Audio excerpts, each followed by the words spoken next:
So hi and welcome to another video, and today I'm going to be showing you how to port forward Apex on the PS4.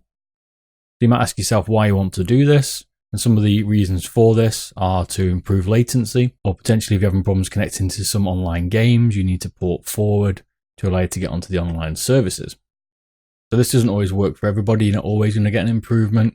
It will generally help you if you've got blocked ports and you're having problems getting into online services, but for ping and trying to improve that, this can be dependent on a lot of things like your router, your ISP, and how far away you are from the Apex servers themselves. If you're after how to port forward on the PC, I've done another video. I'll put the link in the description and I'll show you how to do it on there because they are slightly different. So let's get into it and see how this works. So the first thing you need to do is load up your PS4, and you're going to need to find its local IP address. So we'll need to have a connection to your network, whether that be Wi-Fi. I would recommend normally wiring in your PS4 because Wi-Fi does come with latency already compared to cabling. But if you can't do that, then you just have to live with it. So once you're on your PS4, you'll need to go to Settings, then Network, and at the bottom, View Connection Status. Then what you get here, and you can see mine's on Wi-Fi, although I could cable it. I'm just doing it on Wi-Fi because it's in a better position for connecting it up. As you can see, you'll also see now something called IP address. Mine's 192.168.1.46 for the PS4. That's my local IP, and I'm going to need to write that down or remember it because I'm going to need that for the port forwarding.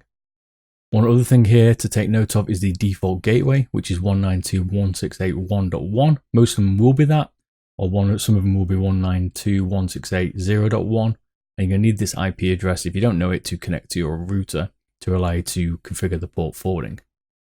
You'll also see down at the bottom, mine here is NAT2, which means it has some protection on the firewall. It's not open like NAT1, and it's not as protected as NAT3. NAT2 is probably the most secure and gives you the best performance ratio, but NAT1 would be the better option, but it is insecure, so to do that at your own risk. So once you've written those down, go to your router and log in. So once you put your default gateway IP address or your router IP address into a browser and push return, you log in using the passwords that you've been provided or that you know. If you're not sure what these are, it'll either be on the base of the router if you haven't changed them, which something like Sky do, or Virgin, or some other ISPs do that, or you have to look it up on the internet to find out what the default password is and username. Sometimes it's admin, maybe admin password. It just depends on the provider you've got for your router. Once you're logged in on the menu, you'll be given a few options. You can see down here, mine's called port forwarding. There is things like port triggering, port mapping, and there are a few other options here that the router might give you because it depends again which vendor you've got depending on what their terminology is. If you're not sure which one yours is, put the name that you've got into the comments box in this video and I'll take a look and try and translate it for you. And the same goes for any of these that I'm going to mention now. These are all different on different routers, and if you tell me what you're getting and you're not sure, I can try and map these to that, so try and give you an idea of what you need to put in your router. So hopefully so far you're keeping with me. So once you're in your router, go to port forwarding, and you'll be presented with generally a page similar to this. What you'll see here is on, which means the port forwarding rule is turned on. The protocol, and that will be TCP, UDP, or both. Both means it combines both of them together. So you might have a port forwarding rule for UDP and TCP that's the same. Some routers you'll have to add it in for both of them, which is a little bit more admin. If you use the both option here though, I can just do it once and it saves me a bit of time. Source IP is the server IPs from things like the Apex servers. Now we don't know that for this. It can also be called remote IP or external IP. So we're going to leave that blank because we don't know it. You get external ports, which we will know. These can also be called source ports or remote ports. You might also have something called external port start and external port end. I'm just giving external ports here. So we'll go through that in a little bit in a second. You've also got internal port or LAN port or local port as they call it. Again, you get a start and end port sometimes. You've got internal IP address or local IP address. And then you've got a description here that's up to you just so that you can recognize the rule in case you come back to it later or you want to delete it. So this is your kind of custom field here. So the first rule for Apex, the source port we're always going to leave blank, okay? So source address, your external address, we're going to leave blank because we don't know it.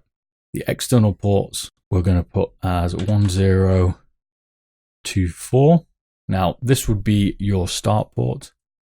My router allows me to put a hyphen in. Not all routers allow you to do this. And then the closing port is going to be 1124. And that would be the end port. Now, this is called a range. You might not necessarily get that, but for now it's called a range, and you've got the start port and the end port if you have the option. I can just put it as in one box. The internal port, mine blanks out as you can see, but if you have an internal port, not all of them do that, and this is where it gets a little bit confusing because some routers give you some options and some don't, but it would be exactly the same. You basically copy and paste that and you put it into internal port. It's exactly the same. Internal and external ports on this will always be the same. Internal IP address, well, we know that because we got off the PlayStation 4 and it's 192.168.1.46. And we're just going to call this Apex 1. Okay. Click add. Not every router will have add, but you normally have to commit them. Click add, and then it will place the rule in the window now and give you another box to enter another rule. Another thing to note here is some routers will only allow you to have so many rules, and that again depends on your router. I think the Virgin router, for instance, allows you to have something like 24 rules. So on to the next one. On the source port against blank, the port number is going to be 1935. It's a single port, this one, so it's going to be 1935 again. If you've only got you've got a start port and end port, just put that in both of those. Internal IP address 192.168.1.46, and this is Apex 2. It's going to take a little bit of a while, but we'll go through them all here. Next rule is a single port again. It's 3216. Local IP.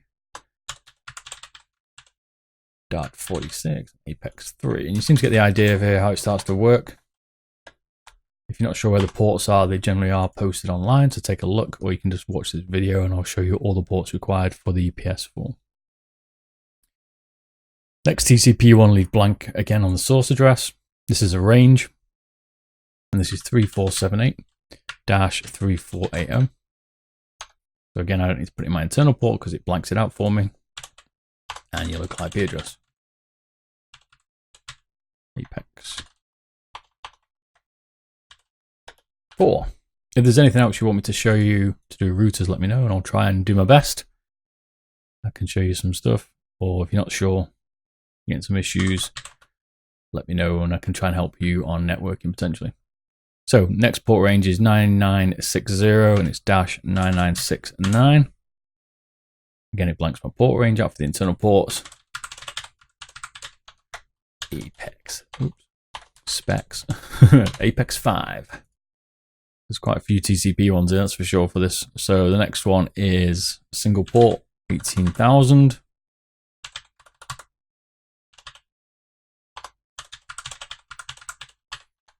Apex 6. You can see the amount of rules you're going to get here. Apex seems to have quite a lot. I don't know why. It certainly has a lot of ports that are forwarded though. And there all seem to be individual ones. So 18060, what you could do here, I'll show you something in a second. Just give me a sec. 192. See if you can guess it, if you can put it in the comments before I post.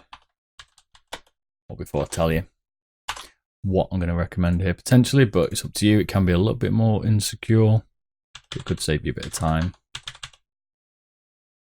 The next port's 18120, single port again. And what I was going to suggest, if you didn't guess it, is you could actually add that as a range because it just saves a bit of time.